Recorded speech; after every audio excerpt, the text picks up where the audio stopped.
అన్నారట, మీకు ఎటువంటి లోటు లేకుండా నేను దగ్గర ఉండి సేవ చేస్తాను, మా అదృష్టంగా భావిస్తున్నానన్నాడు కుంతి భోజుడు దుర్వాసుని చూచి. అప్పుడే వచ్చిందట మన కుంతి, నాన్నగారు ఈ వయసులో మీరు ఈ విధంగా బాధపడతారా? కూతుర్ని నేనుండగా అమ్మాయిని స్వామివారికి లోటు లేకుండా అన్ని విధాలా నేను చూసుకుంటాను అని చెప్పి ఆ దుర్వాస మునీంద్రుడికి ప్రత్యేకంగా తోటలో ఒక కుటీరాన్ని వేయించి ఆయన సేవ చేయడానికి కూతురైనటువంటి కుంతిదేవిని నియమించాడు. ఆ మహనీయుడికి ఎటువంటి లోటు లేకుండా తెల్లవారుజామున 4 గంటలకే లేచి ఆ స్వామివారి ఉన్నటువంటి ఆ తోటలో ప్రదేశాన్నంతా కూడా చక్కగా అరిగి ముగ్గులు పెట్టి అందంగా అలంకరించి అక్కడ స్వామివారి పూజా కార్యక్రమానికి పువ్వులన్నీ కోసి అన్ని ఏర్పాట్లు చేసి ఆయన పూజ ముగించుకొని వచ్చే లోపల వంటకాలు తయారు చేసి ఆయనకు దగ్గరుండి వడ్డించి వేళ తప్పకుండా అన్ని సేవలు చేస్తోందట ఇల్లాలు. ఆ కన్యకామణి ఎప్పుడైతే అన్ని సేవలు చేస్తుందో ఆ సేవలలో చూస్తున్నటువంటి ఆయన ఆనందపడిపోయాడు దుర్వాసుడు. అమ్మా కుంతి, నీ సేవలతో ఈ రోజు నా వ్రతం పూర్తయిందమ్మా, నీకు ఏ వరం కావాలో అడుగు ఇచ్చేస్తాను అన్నాడు దుర్వాసుడు. మహానుభావ, నా తండ్రి గారు నన్ను బిడ్డ కంట ఏ బిడ్డను ఏ తండ్రి చూడనట్టుగా నా తండ్రి నన్ను చూచి నాకే లోటు లేకుండా నాకు అన్ని ఇస్తున్నాడు. ఇది కావాలి నేను అడిగే లోపల నా కళ్ళ ముందు తీసుకొచ్చి పెడుతున్నారు. కాబట్టి అసలు ఏం కోరుకోవాలో కూడా నాకు అర్థం కావటం లేదు. నాకు ఏ కోరికలు లేవండి అన్నదాన్ని. నీకు కోరిక లేదా? ఏ వరం కోరుకోవాలో అర్థం కాలేదా? అలాగా అని ఆలోచించిన మహనీయుడు, ఆమె భవిష్యత్తును తెలుసుకున్నటువంటి ఆయన, అమ్మా కుంతి, నీకొక మంత్రాన్ని ఉపదేశం చేస్తా. ఈ మంత్రము నీవు ఏ దేవుని గురించి అయితే చదువుతావో ఆ దేవుడు వచ్చి నీకు పుత్ర సంతానాన్ని ప్రసాదిస్తాడు అని ఆమెకు ఒక మంత్రాన్ని ఉపదేశము చేశాడట దుర్వాస మునీంద్రుడు. జై లక్ష్మీ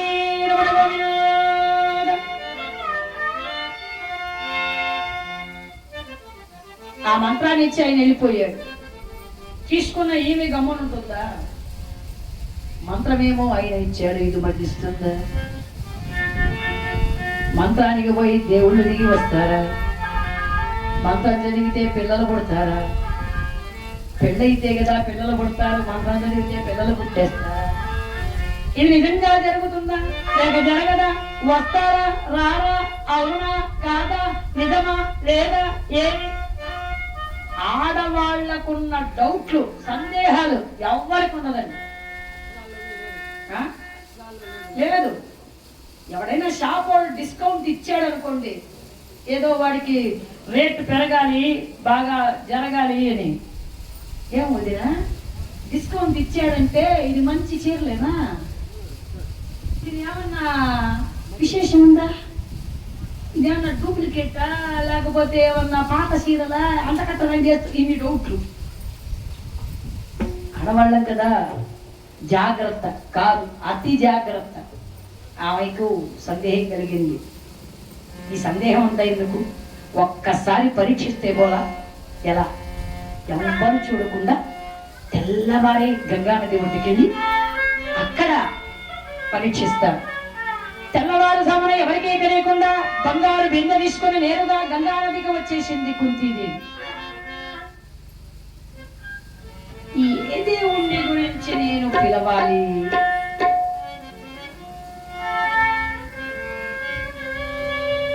ఆహా,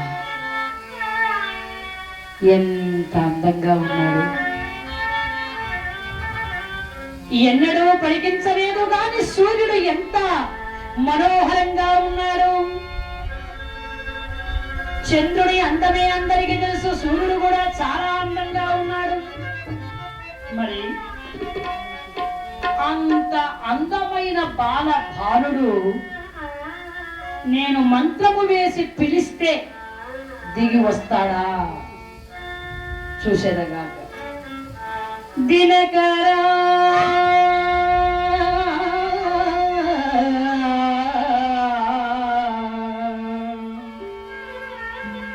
శుభకరా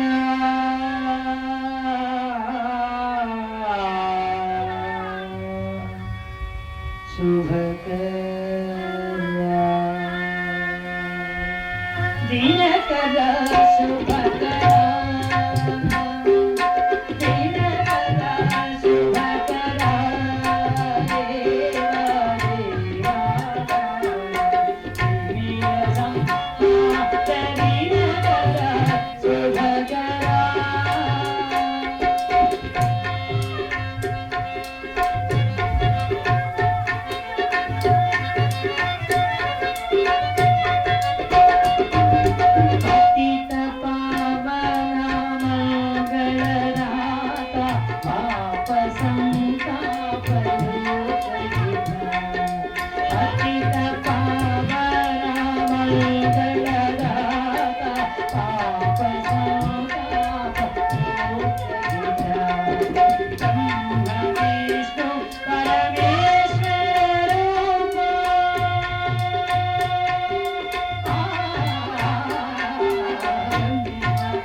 करुणाय शरण्याय करुणारस सिंधवे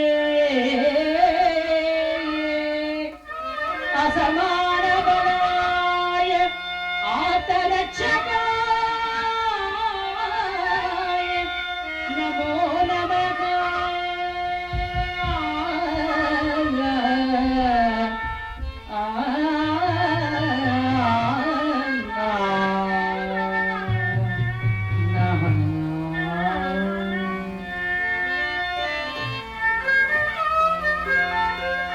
అని ఆ గగన మార్గములో వెళుతున్న సూర్య భగవానుని కోసమై కొంత దుర్వాసుడు ఇచ్చిన మంత్రాన్ని పఠించింది. ఆ మంత్ర ప్రభావము చేత కోటి సూర్య ప్రభావాసముతో వెలిగిపోతున్నటువంటి దేవదేవుడైన ఆ సూర్య భగవానుడే ప్రత్యక్షమయ్యాడు.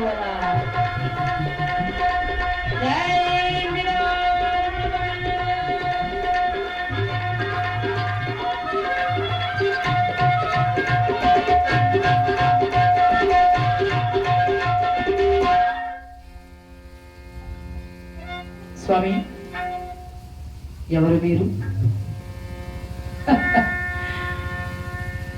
పిలిచి మంత్రాన్ని పఠించి వచ్చిన తరువాత ఎవరు మీరు అని అడుగుతున్నావా కుంతి? సూర్యదేవుణ్ణి. ఇలానే ఒక దగ్గర హరికథలో చెబుతున్నానండి. ఒక ఆమె లేచింది, ఏమండి దాసు గారు, నాకు చిన్న డౌట్ అండి అన్నది. ఏమ్మా అన్నాను. కథకి రావాలంటే కాళ్ళు కాలిపోతున్నాయి, నెత్తి మాడిపోతుంది, ఎండ తట్టుకోలేకపోతున్నాము. అలాంటిది సూర్యుడు వచ్చి ఎదురుగా కుంతీదేవికి నిలబడితే ఆమె కాలిపోకుండా ఎట్లుందండి అని అడిగింది. నిజమే కదా. ఆమె అడిగినటువంటి క్వశ్చన్లో ధర్మం ఉంది. అంటే ఇలాంటి క్వశ్చన్లు వేస్తే, ఇలాంటి ప్రశ్నలు వేస్తే ఆనందంగా సమాధానం చెప్తాం. కొంతమంది అడుగుతారండి, అసలు జరిగే కథకి వాళ్ళు వేసే ప్రశ్నలకి సంబంధమే ఉండదు. రాముడు ఎప్పుడు ఏడ్చాడు, కృష్ణుడు ఎప్పుడు నవ్వాడు, దుర్యోధనుడు వాళ్ళ అత్త మామ పేరేంటి, ఈ మధ్యన అడగడం మానేశాడు. ఆ మధ్యన అప్పుడు వచ్చి నన్ను కూడా అడిగారు, ఇక్కడ కూడా. ఇప్పుడు కొన్ని ప్రశ్నలకు సమాధానం మనకి దొరకదు మహాభారతంలో, ఎంత వెతికినా ఎంత వారికైనా కూడా. ఎందుకు అంటే మహాభారతాన్ని రచించింది వేదవ్యాసుల వారైనా దాన్ని తెలుగులోకి, అంటే ఆయన సంస్కృతంలో రచించారు, తెలుగులోకి నన్నయ్య, తిక్కన, ఎర్ర, ప్రగడ కవిత్రయులు ముగ్గురు దాన్ని తెలుగులోకి అనువాదం చేశారు. ఆ తరువాత హరికథారూపకంగా రచించినటువంటి వాడు పరిమి సుబ్రహ్మణ్య శాస్త్రి గారు అనే ఒక ఆయన, మునికుట్ల పున్నయ్య శాస్త్రి గారు అనేటువంటి ఒక అనుభావుడు, ఇద్దరు బ్రాహ్మణులే. వాళ్ళు రాశారు హరికథగా. అలా వాళ్ళ దగ్గర వాళ్ళ గురువులు, వాళ్ళ దగ్గర వాళ్ళ శిష్యులు, వాళ్ళ దగ్గర వాళ్ళ శిష్యులు, వాళ్ళ దగ్గర వాళ్ళ శిష్యులు నేర్చుకొని మా దాకా వచ్చేటప్పటికి దీంట్లో ఎన్ని మిస్ అయిపోయినో, ఎన్ని లోపుడు పోయిందో, ఎన్ని కొట్టుకోపోయిందో, ఎన్ని ఏమైపోయినో ఎవరికి తెలియదు. అలాగా మరణము లేకుండా వరమివ్వగలిగేటువంటి శక్తి ఒక్క పరమేశ్వరుడికే ఉంది. మృత్యుంజయుడు ఆయనే, సృష్టించేవాడు బ్రహ్మ, రక్షించేవాడు విష్ణువు, మరి హరించేటువంటి వాడు శివుడు. మరి ఆయనకే ఆయుష్ కావాలంటే మరి ఆయుష్ హోమం చేయించాలి, అంటే పరమేశ్వరునికి మొక్కాలి. మరి అంతటి మహనీయుడు ఇక్కడ శంతనుడు తన కొడుక్కి స్వచ్ఛంద మరణం పొందుదుగా కానీ వరమిచ్చాడు. మరి ఆ శంతనుడికి అంత గొప్పవాడుగా అవ్వడానికి ఆయనకు కారణం ఏమిటి అనే క్వశ్చన్ అడిగితే దానికి ఆన్సర్ లేదు. అలా కొన్ని సమాధానాలు చెప్పలేనటువంటివి కూడా ఉన్నాయి భారతంలో ఇప్పటికీ. మరి సమాధానం చెప్పలేదు, మనకి తెలియదు, అంతవరకే. కొంతమంది ఈ మధ్య కాలంలో తయారయ్యారు, వీళ్లకు నచ్చినట్టుగా వీళ్ళే రాసుకొని వీళ్ళే చెప్పేస్తున్నారు దొరికిందంతా. అది నిజమా కాదా, అవునా లేదా? ఇప్పుడు నేను ఖచ్చితంగా చెప్పగలను, 72 మంది భార్యలు ధృతరాష్ట్ర మహారాజు గారికి లెక్క పెట్టుకోండి మరీ చెప్పా. ఎందుకంటే నాకు పక్కా దానికి ఆధారం ఉన్నది. పూర్వగాథాల హరి అని ఇంత పెద్ద బుక్ ఉందండి మా ఇంట్లో. దాంట్లో ఎవరి కొడుకు ఎవరు, ఎవరికి తల్లి ఎవరు, ఎవరికి బిడ్డ ఎవరు, ఎవరికి భార్య ఎవరు, వాళ్ళ పేరేంటి, వాళ్ళకి ఎంతమంది కొడుకులు, వాళ్ళ ఏ వంశం వాళ్ళు ఎలా పుట్టారు, ఎప్పుడు పుట్టారు, ఎక్కడ పుట్టారు, ఏ విధంగా ఉన్నా, ఎలా పెరిగారు, వాళ్ళ శాపం ఏంటి, వాళ్ళ పరిస్థితి ఏంటి, ఇవన్నీ వివరాలు ఉంటాయి దాంట్లో. అందులో చూశాను కాబట్టి అంత ఖచ్చితంగా ధృతరాష్ట్రుడికి 72 మంది భార్యలు అని చెప్పారు. అలా మహనీయుడు రచించినటువంటి ఇటువంటి పురాణాల్లో మనము ప్రత్యేకంగా మనకు నచ్చినట్టు రాసుకునేటువంటి మరి అధికారం మనకు లేదండి. వాళ్ళు రాసింది మాత్రమే మనం చెప్పాలి. అలా మనకు తోచినట్టుగా మనం చేస్తే ఇవ్వాల్సింది మొట్టిగా ఇస్తాడు దేవుడు. నువ్వు చెప్పింది నేర్చుకుంది చెప్పు, నీ తెవి పెరిగించద్దు అని. కొన్ని దగ్గర ప్రయోగించాలి, ఎలా మంచిని పెంచడానికి, అందరికీ కూడా మంచి జరగడం కోసం కొన్ని మాటలు చెప్పడంలో తప్పు లేదు, కానీ చెడును పెంచడానికి మాత్రం దాన్ని చెప్పకూడదు. మరి ఇక్కడ సూర్య భగవానుడు మరి ఎలా కాలిపోకుండా అడిగింది తప్పేం లేదుగా. అమ్మా, ఉష్ణత్వాన్ని విడిచి సౌమ్య రూపంలో వచ్చాడు సూర్యుడు, అందుకే వేడి లేదు కాబట్టి ఆమె కాలిపోకుండా ఉంది అన్నారు. చాలా సంతోషం అండి అని ఆనందంగా కూర్చున్నారు. అందుకే మీరు కూడా డౌట్ పడకుండా మీకు కూడా చెప్పేది అదేమిటి, రమ్మని పిలిచి బిడ్డ కావాలని కదా మంత్రాన్ని జరిగా కుంతి, వచ్చాను బిడ్డనివ్వడానికి అన్నాడు. ఆయన బిడ్డ నాట, అయ్యో స్వామి నాకింకా పెళ్ళే కాలేదే, నిలువ మొకినంత దూరము నీకిది ధర్మము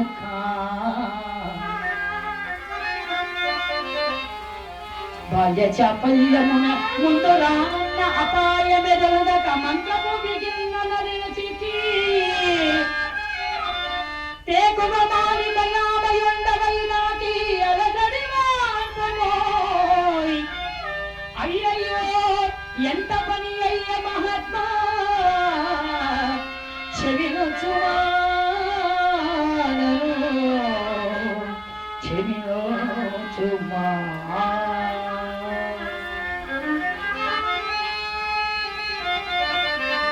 అయ్యో స్వామి, నన్ను మన్నించండి, క్షమించండి. ఈ మంత్రము చదివితే దేవుడు వస్తాడా రాడా అని నా సందేహాన్ని తీర్చుకోవడం కోసం ఈ మంత్రాన్ని చదివా. నాకు బిడ్డలు కావాలని కాదు, నాకు ఇంకా పెళ్ళే కాలేదు, పెళ్లి కాకుండా బిడ్డను ఏం చేసుకోండి. నేను ఈ మంత్రం పని చేస్తుంది కాబట్టి మీరు వెళ్ళొచ్చు. ఎక్కడికి? మీ ఇంటికి. ఏం ఎలా ఉంది కుంతి? నీకేమన్నా ఆటగా ఉందా? ఏమనుకుంటున్నావు అసలు నన్ను? నాకు ఏ పని లేకుండా ఖాళీగా ఉన్నాను అనుకున్నావా? పొలతి రమ్మని బొమ్మన వచ్చ నీ ఎండి వంట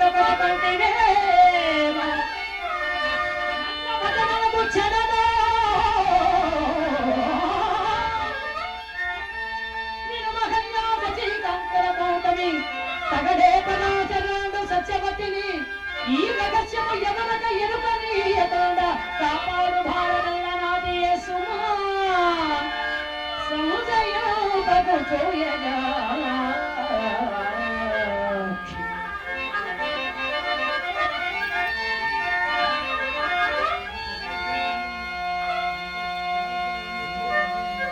రమ్మంటే రావడానికి, పొమ్మంటే పోవడానికి నీ ఇంట్లో పనివాడిని అనుకున్నావా?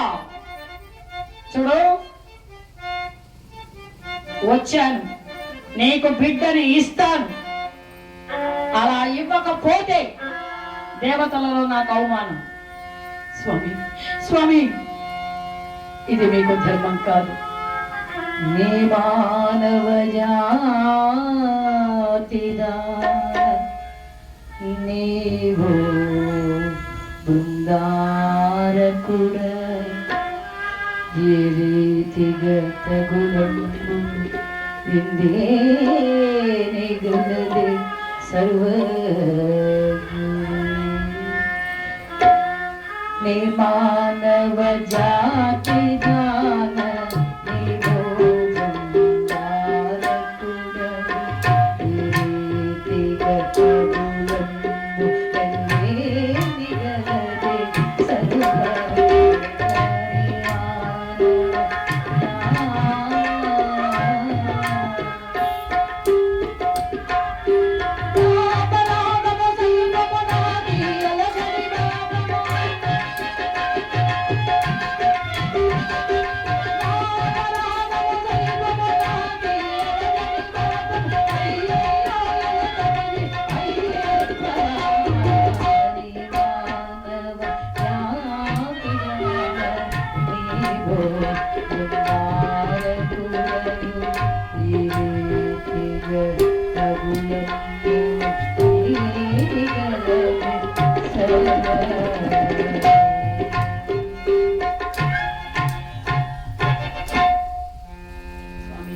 నేను మానవ కాంత, నీవేమో సకల జగత్తుకు సాక్షిభూతుడైనటువంటి సూర్య భగవానుడు.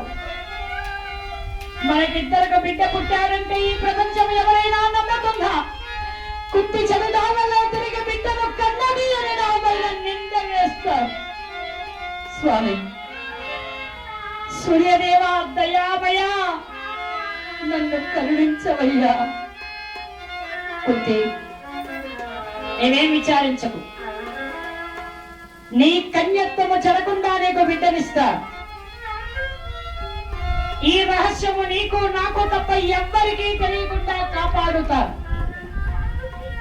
నా మాట నమ్ము అని ఎంత వలదంటున్నా కూడా సూర్య భగవానుడు వినకుండా ఆమెకు పుత్ర సంతానాన్ని ప్రసాదించాడు.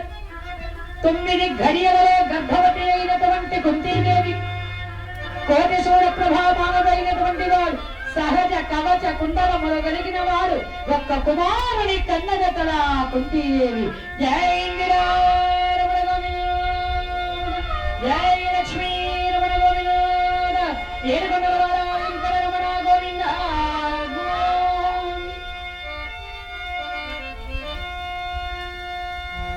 బిడ్డనిచ్చాడు, ఆయన వెళ్ళిపోయాడు. 9 గడియల్లో బిడ్డ పుట్టేశాడు, సహజ కవచ కుండలాల. మరి బిడ్డనేం చేయాలి? ఎక్కడికి తీసుకెళ్ళాలి? ఈ బిడ్డ ఎవరు అని అడిగి అమ్మా నాన్న అడిగితే ఏమో సమాధానం చెప్పాలి? కొన్ని తెలివిగా ఆలోచించడానికి వయస్సు పెద్దది కాదు, చాలా చిన్న వయసు. ఆ బిడ్డను అలా చేతుల్లో పెట్టుకొని ఆలోచిస్తూ ఏడుస్తూ ఉందట చిన్నారి. నేనేం చేసేది? సిజమునెత్తుకొని ఇల్లు చేరుదునా,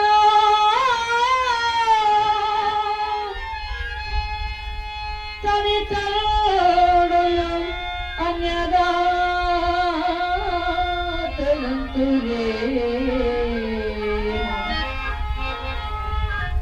ఈతను జాతుని ఇందేరించిపోనా, కడముట్టు చేయగా నా కాలురా, మంత్ర సంభముడని చెప్పబోదునా, నా మాటలెవ్వరు నమ్మబోరు, మరి ఈ రహస్యము ఎవరికి ఎరుక పడెనా, నేనవివాహితనయే ఉండవలసి వచ్చు, మౌని నాకిటి పాడు మంత్రమిచ్చే, పరీక్ష మగనిల్చే, చిరుత ప్రాయమన కుంటికి పాటు వచ్చే,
నాయనా బాబు, ఎలారా నిన్ను విడిచి ఇక్కడ వెళ్ళిపోయి, అలా వెళ్ళడానికి నా మనసు అంగీకరించలేదు కదా బాబు. అమ్మా అనేటువంటి నీ కమ్మనైనటువంటి మాటను వినే అదృష్టము ఈ కన్న తల్లికి లేదు నాయన.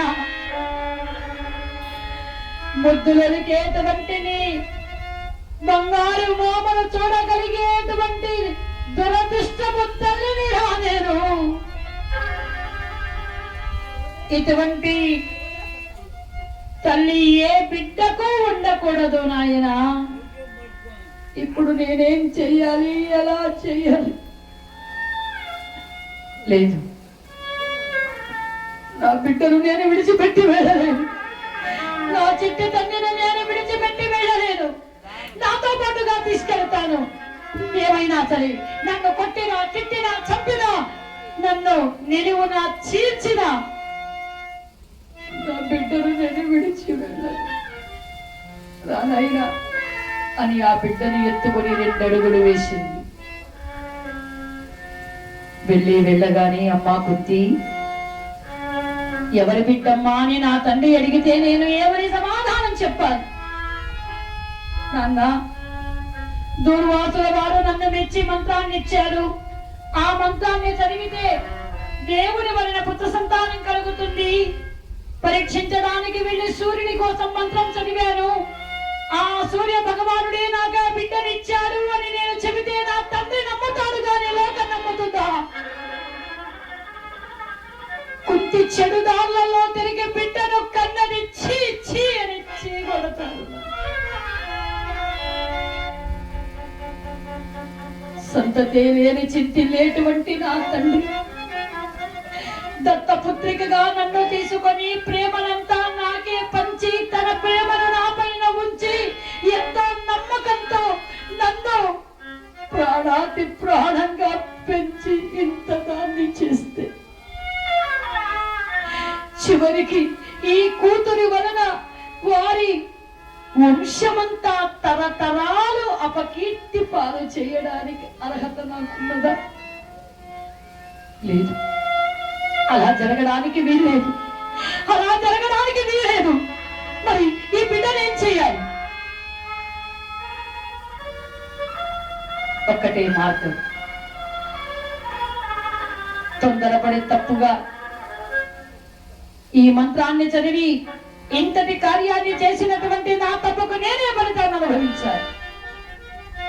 నా కన్న కడుపులు నేనే కాదనుకొని నా కడుపున పుట్టినటువంటి నా బిడ్డను నేనే చంపుకోవాలి అని ఒక్కసారి ధైర్యంగా బిడ్డను గల గుండెలకు హత్తుకున్నది. నేరుగా గంగా నది ఒట్టుకు చేరుకున్నదమ్మా గంగా భవాని. ఎన్నో పాపాలు చేసినటువంటి వారి పాపాలను కడిగేసేటువంటి కల్పవల్లి విని నన్ను నా బిడ్డను నీలోని చేర్చుకో తల్లి అని ఆ గంగల వల్ల వెళ్ళిపోతుందని చనిపోవడానికి కుంతీదేవి ఆ బిడ్డ ఒక్కసారిగా బోరు బోరున క్యారు క్యారు క్యారు అని ఏడుస్తూ ఉన్నాడు.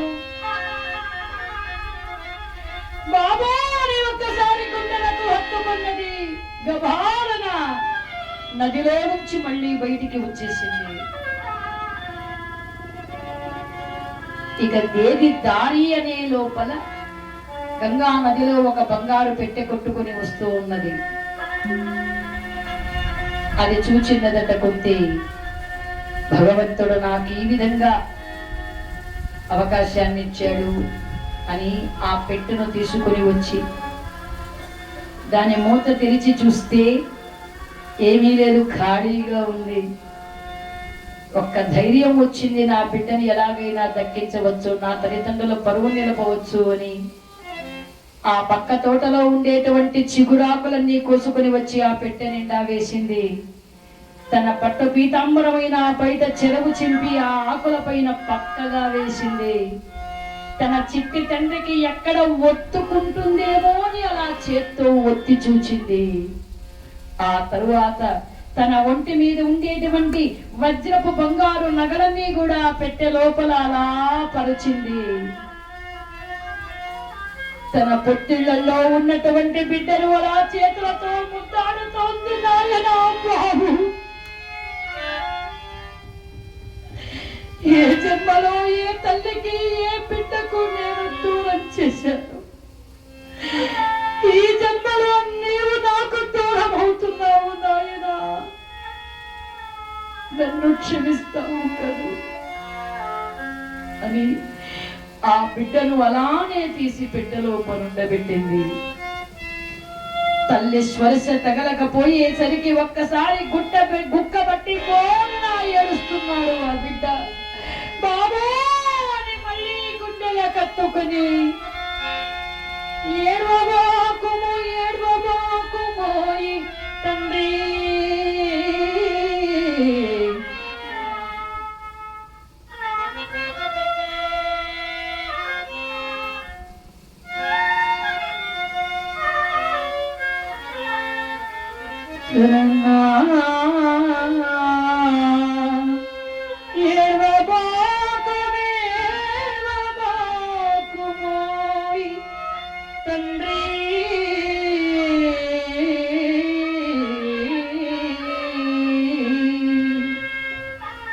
చుట్టములునను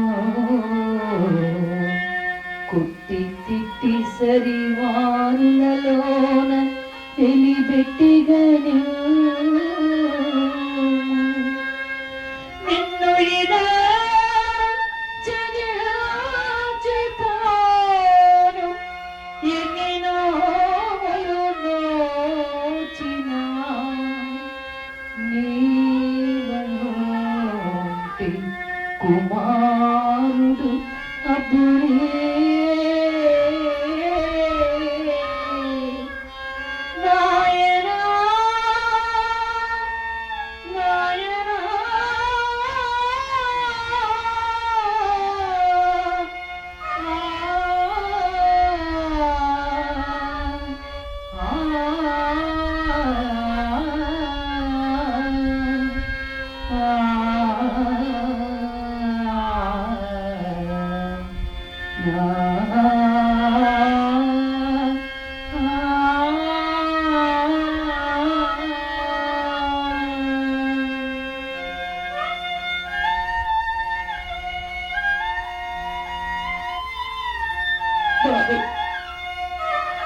ఎందుకులా ఏడుస్తున్నావు?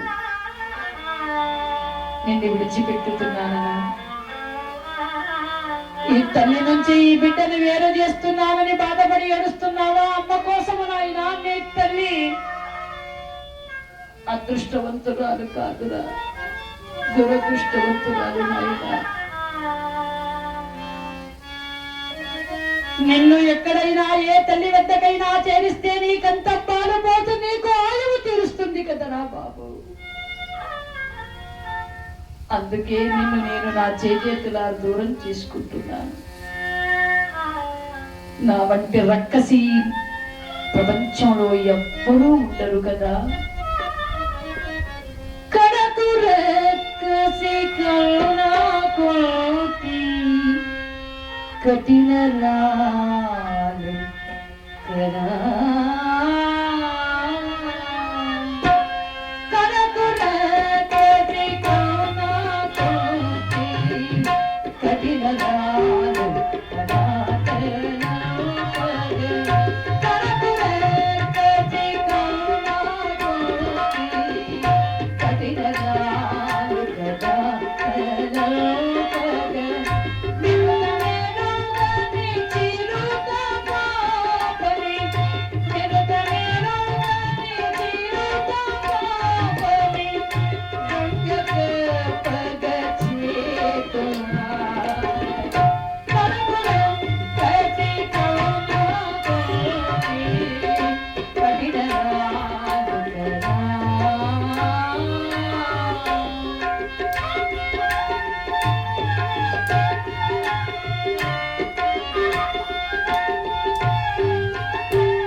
నిన్ను చూసే భాగ్యము మళ్ళీ ఈ తల్లికి వస్తుందో నాకు లేదో తెలియదు.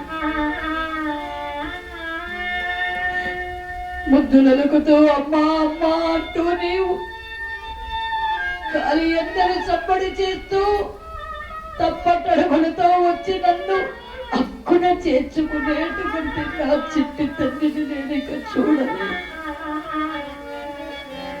అంతటి నోములు నోయినటువంటి దురదృష్టపు తల్లిని కుమార,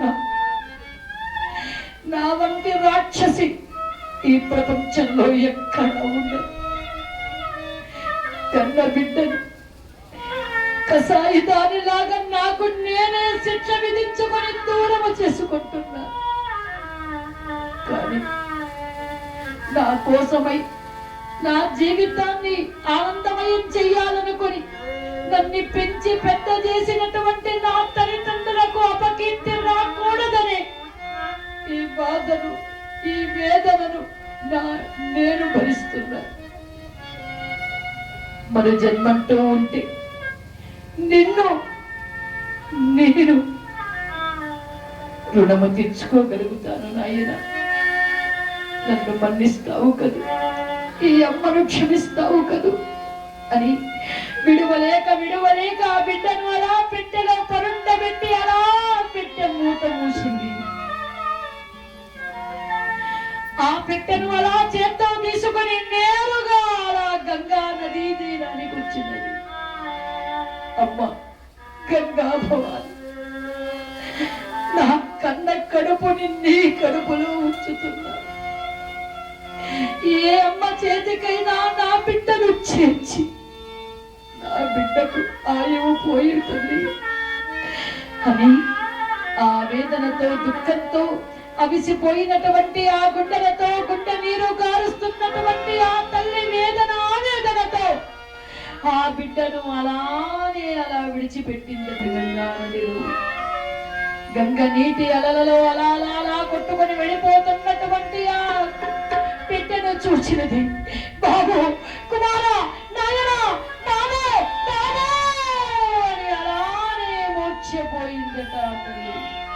జై ఇందిరా రమణ గోవింద, జై లక్ష్మీ రమణ గోవింద, ఏడుకొండల వాడ వెంకట రమణ గోవింద.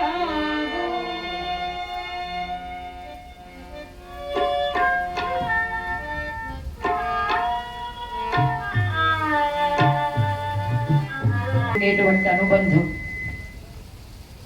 అమ్మమైనటువంటి ఆడవాళ్ళకి అర్థమవుతుంది.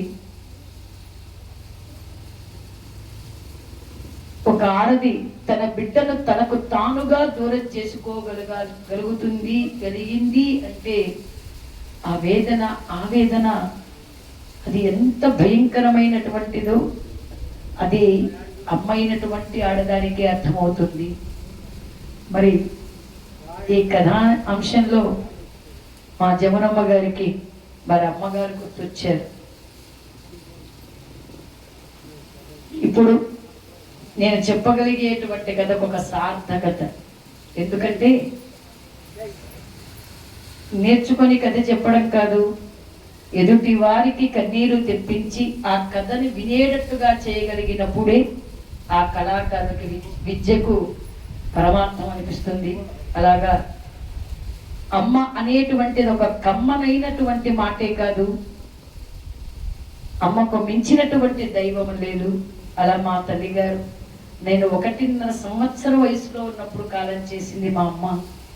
అటువంటి మా తల్లి గారికి ఆత్మశాంతి కలగాలి, స్వర్గలోక ప్రాప్తి కలగాలని కోరుకుంటూ మరి సమయంలో 50 రూపాయల కథా కార్యక్రమంలో చదివించారు కళాకారులకు. జీవనమ్మ గారు వారి తల్లి గారికి ఆత్మశాంతి కలిగి స్వర్గలోక ప్రాప్తి కలగాలని కోరుకుంటూ మళ్ళీ వారిని వారి కుటుంబాన్ని ఆ దేవదేవుడు సదా రక్షించాలని మనసారా కోరుతున్నాం. ఎంత చెప్పినా, ఎంత బాధపడినా, ఎంత అనుకున్నా మనము దూరం చేసుకున్నటువంటి కొన్ని అదృష్టాలు మనం దగ్గర తెచ్చుకొని మనని విడిచి వెళ్ళిపోయినటువంటి వారిని వారిని తలుచుకోలేకుండా ఉండలేము. అదే భగవంతుడు మనకి పరమాత్ముడైన సూర్యదేవుడు అలానే చూస్తూ ఉన్నాడు.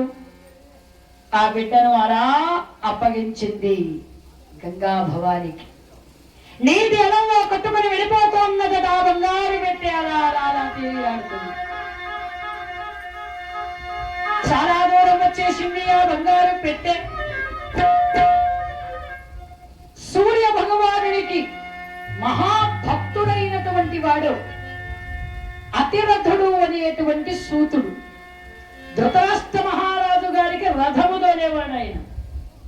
అటువంటి ఆ అతిరథుడు సంతానం లేకుండా బాధపడేటువంటి ఆయన ప్రతిరోజు గంగా నదికి వచ్చి ఆ నదీ జలాలను స్వామికి అర్ఘ్యమిచ్చి ఆ స్వామిని వేడుకుంటూ ఉండు, స్వామి సూర్యదేవా నాకు పెట్టలేరు, రోజు నిన్ను చేస్తున్నాను, నాకు భర్త సంతానం కలగజేయటం లేదు, నీవు ఎలాగైనా సరే నాకు బిడ్డను ప్రసాదించు అని ప్రతిరోజు ఆయన బాధపడుతూ ఉన్నాడు. రోజులాగానే ఆ రోజు కూడా వెంటనే ఆ సూర్య భగవానుడికి అర్ఘ్యమిస్తూ నమస్కరించే సమయానికి ఈ బంగారు బెత్తలా కొట్టుకునే వస్తువు కనిపించింది. తలతలా నీటి అమల్లో కొట్టుకుని వస్తుంది. ఏమిటిది? వెంటనే ఆ పెట్టెను పట్టుకొని అలా ఈడ్చుకొచ్చాడట ఒడ్డుకి. ఏమిటబ్బాయి పెట్టె? ఇలా ఉన్నది పెట్టె, బరువుగా లేదు, తేలిగ్గా ఉంది. ఇందులో ఇంతకీ ఏముందో చూడాలా, చూడొద్దా, చూస్తే పోలా, ఏమర్థమవుతుంది అనుకుని వెంటనే నది ఒడ్డుకు తీసుకుని వచ్చి ఆ పెట్టె మూత తెరిచి చూశాడు. అందులో బాల సూర్యునిలాగా సహజ కవచ కుండలాలతో వజ్ర నగల మధ్యన ధగాయమానంగా మెరిసిపోతున్నటువంటి ఆ చిన్నారిని చూచాడు. బాబు, నాయనా, కుమారా, ఏ సూర్యదేవా, నీ కరుణ ఎంత గొప్పదయ్యా! ఇలాగ అనుగ్రహించావా స్వామి అని ఆ బిడ్డలో ఉన్న బిడ్డను అలా తీసుకొని ముద్దాడుకున్నారు. ఈ బిడ్డ నా బిడ్డ కాదు కదా, ఎవరి బిడ్డ? ఈ చుట్టుపక్కల ఎవరైనా ఈ బిడ్డ తాలూకు వాళ్ళు ఎవరైనా ఉన్నారని ఆ పక్క పరిగెత్తాడు, ఈ పక్క పరిగెత్తాడు, అటు చూచాడు, ఇటు చూచాడు, అలా చూచాడు, ఆ విధంగా చూచాడు, ఎక్కడా కనిపించలే. ఓహో, ఈ బిడ్డను వద్దనుకొని వదిలిపెట్టారు. సంతానము లేనటువంటి నాకు ఆ సూర్య భగవానుడు ఇచ్చినటువంటి బిడ్డ ఈ బిడ్డ. నా భార్య ఎంత అదృష్టవంతురాలు. అందరూ కూడా పురిటి నొప్పులు పడి 9 నెలలు మోసి బిడ్డను పొందుతారు. నా భార్యకు ఆ కష్టమేదీ లేకుండా ఆ భగవానుడు బిడ్డనిచ్చాడు. ఈ మాటగానే నా భార్యకు చెబితే నా భార్య ఎంత మురిసిపోతుందో, ఎంత ఆనందపడిపోతుందో అని వెంటనే ఆ బిడ్డను తీసుకుని పరిగెత్తుకుంటూ వచ్చాడట ఇంటికి. రాధా, రాధా, ఎక్కడున్నావు రాధా? రాధా, రాధా, రా రా రా. అబ్బబ్బబ్బబ్బా, ఏమిటండి మీ అరుపులు? అరుపులు కాదు, ఆనందం, సంతోషం. అలాగా, ఏమిటా సంతోషం, ఏమిటా ఆనందం? ఎప్పుడు చూడని ఆనందం.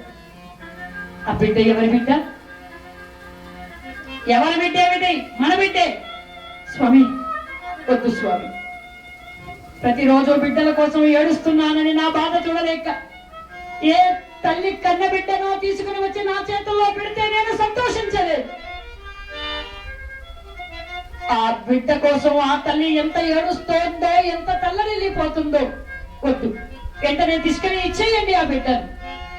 అబ్బా పిచ్చిదనా, నేను ఏ తల్లిని ఏ బిడ్డను వేరు చేయలే. సూర్యునికి నమస్కరిస్తున్న సమయంలో బంగారు బిడ్డ కొట్టుకొచ్చింది నదిలో. తీరా బిడ్డలో ఏముందని మూత తెరిచి చూస్తే వజ్ర వైఢూర్యాలు కలిగినటువంటి బంగారు నగల మధ్యన ఇగో ఈ బిడ్డ ఉన్నాడు. అక్కడ చుట్టుపక్కల ఎవరైనా ఉన్నారా అని చూచా, ఎవరు లేరు. ఇక మన బిడ్డే అనుకొని తీసుకొచ్చా. తీసుకోదేవి, అయితే ఈ బిడ్డ నా బిడ్డే కదా, నీ బిడ్డే. ఎవ్వరూ నా దగ్గర నుంచి దూరం చెయ్యరు కదా, ఎవరు రారు, ఎవరు దూరము చెయ్యరు. నిజంగా నా బిడ్డేనా? నిజంగా నా బిడ్డేనా? అవును రాధా. బాబు, నాయనా, ఈ అమ్మ కోసం నీవే వచ్చావా? ఈ తల్లిని వెతుక్కుంటూ నీవే వచ్చావా? నా చిట్టి తండ్రి, నా ముద్దల ముట్ట, నా బంగారు తండ్రి అనేక గుండెలు కట్టుకొని, బాబు, నాన్న, బంగారు. ఏమండి బాబు, నాన్న, బంగారు, వీడికి పేరు లేదా? లేదు, పెట్టలేదు. మరి పెట్టాలి కదా, పెట్టేద్దాం. ఎవరు పెడతారు? అదిగో ఆ మునీంద్రుడు. పద స్వామి, నమస్కారం.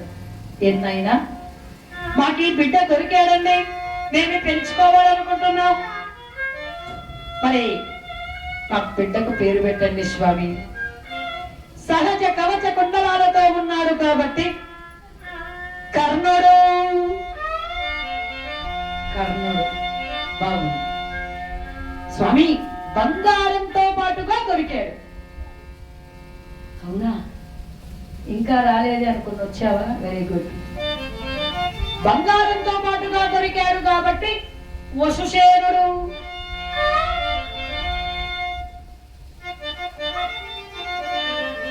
స్వామి, నా చిట్టి తండ్రి ఎంత మంచివాడో తెలుసా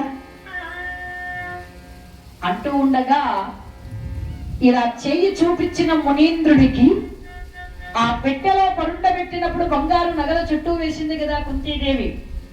ఆ వేసినటువంటి బంగారు నగలలో ఒక హారాన్ని చేతిలో పట్టుకున్నాడట బిడ్డ. ఎప్పుడైతే ఇలా చూపినప్పుడు వసుసేనుడు అని ఆ ముని ఈయన చేతిలో ఉన్న ఆ హారాన్ని ఆ మునీంద్రుడి చేతిలోకి విసిరేసాడట బిడ్డ. ఆయనకు ఆశ్చర్యం కలిగింది. ఇంత చిన్న వయసులో దాన గుణము కలగడమా?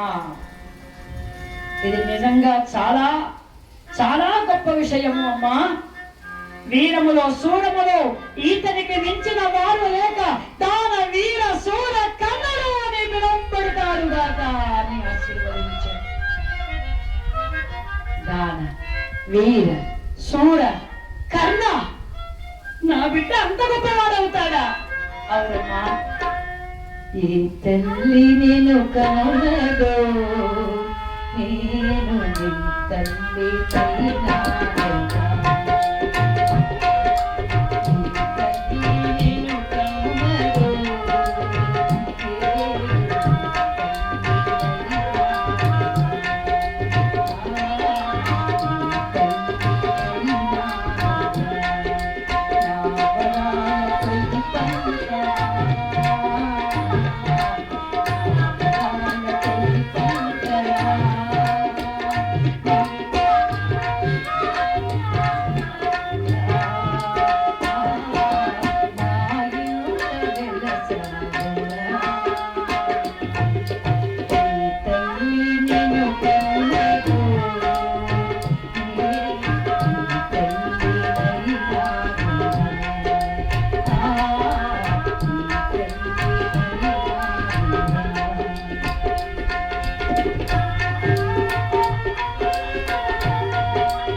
జయదుర్గని మాటై మహాదాతవై నదించి మనమనుకుంటే మహాదాతవై ఈ సూర్యుడి కాలకరుణై నీనాముడి కాలకరుణై ఉదయ కందునే వదియుతవై తల్లిని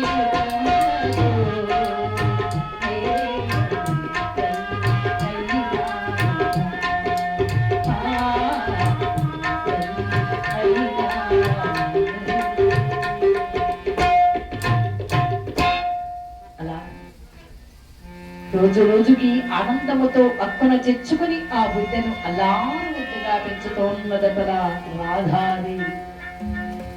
ఇక్కడ తన కూతురైనటువంటి కుంతీదేవి రోజు రోజుకి బాధతో ఏమైపోతుందో అర్థం కాక తల్లడిల్లిపోతూ ఉన్నాడు. కుంతీ భోజుడు అమ్మాయికి వివాహం చేస్తే గాని మన లోకానికి రాదు అనుకుని వెంటనే హస్తినాపురాన్ని పరిపాలన చేసేటువంటి మహావీరాగ్రగణ్యుడు పాండరాజు గారికి తన కుమార్తెనిచ్చి అతి వైభవపేతంగా పెళ్లి జరిపించారు. జయ లక్ష్మీ. మరికొన్నాళ్లకు మద్రదేశాన్ని పరిపాలన చేసేటువంటి శల్యుని చెల్లెలైనటువంటి మాద్రి అనేటువంటి అమ్మాయిని కూడా పాండరాజు గారికి ఇచ్చి అతి వైభవంగా పెళ్లి జరిపించారు. అంటే అన్నగారికి 72 వంతె ఉంటైతే తమ్ముడికి ఇద్దరైనా ఉండద్దా? అలా ఇద్దరు మర్చిపోయి ఆనంద పరవశములో అలరాడుతూ ఉన్నాడు మహనీయుడైనటువంటి పాండురాజుగా.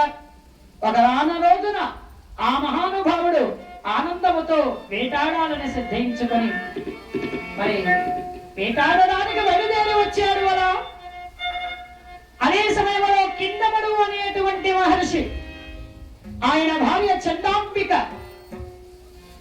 నేను ఒక కోరిక కోరుతున్నాను స్వామి, కాదనక నా కోరిక తీర్చాలి అని అడిగింది. ఏమిటి దేవి అన్నాడు ఆయన. మనము జింకల రూపాలు ధరించి ఆ పొదరింట్లో సంగమించాలనే నా కోరిక. విచిత్రమైన కోరిక కోరుతున్నాము, తప్పు వద్దు అన్నాడు భర్త. ఆమె వినిపించుకోలేదు. ఇక తప్పనిసరిగా సరేనన్నాడు. జింకల రూపాలు ధరించి ఆ ఇద్దరు భార్యాభర్తలు సంగమిస్తున్న సమయంలో వేటాడుతున్న పాండురాజు గారి కనిపించిందట. కొంచెం ఉన్న పులి రాబోతున్నది ఆ జింకలను తినడానికి. వెంటనే బాణాన్ని సంధించి వేశాడు పాండురాజు గారు. ఆ బాణము వెళ్ళి పులిని చంపలేదు. గుడి తప్పిన బాణము పొదలో సంగమిస్తున్నటువంటి ఆ ఇద్దరు భార్యాభర్తలలో ఆ జింకకు తగిలి ఆడ జింకకు అక్కడికక్కడే గిలగిలా కన్నుకొని ప్రాణం విడిచి